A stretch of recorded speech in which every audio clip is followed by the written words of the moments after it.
one and only. This is a Local 10 News Update, sponsored by FHIA, Florida Home Improvement Associates.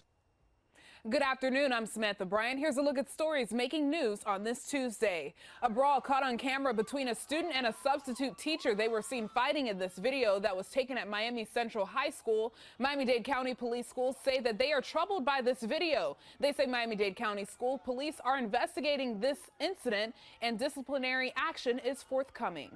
A firefighter injured after a fall. It happened at Neiman Marcus on Bal Harbour. The victim was transported by helicopter to Ryder Trauma Center in Miami. The fire department was called to the store to help someone stuck in an elevator. That's when the firefighter somehow fell. We're told that he is now undergoing surgery.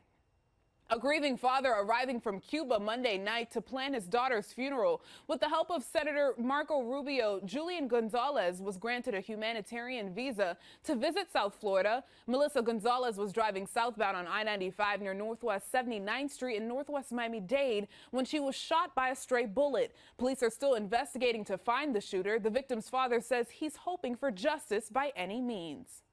Listen to Local 10's podcast, The Florida Files, wherever you are, whenever you want. Just say, Alexa, play the Florida Files podcast. Getting the latest episode of Florida Files. Here it is from TuneIn. Previously on the Florida Files. Or just ask Siri, I want to hear the latest Florida Files podcast. Here's the newest episode of the Florida Files.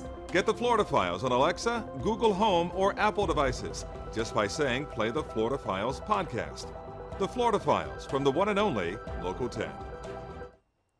A kitten is recovering after her tail was chopped off. A woman found this injured animal wandering around her Pembroke Pines neighborhood. After a few attempts, she was able to catch it and take the kitten to an emergency vet. The vet telling her that the tail had most likely been cut off by something like a machete. Now that kitten named Seven is recovering. An investigation is underway to find out exactly how she was injured. And as breaking news happens, we have you covered on air and online. Head over to local10.com for more local news coverage and updates.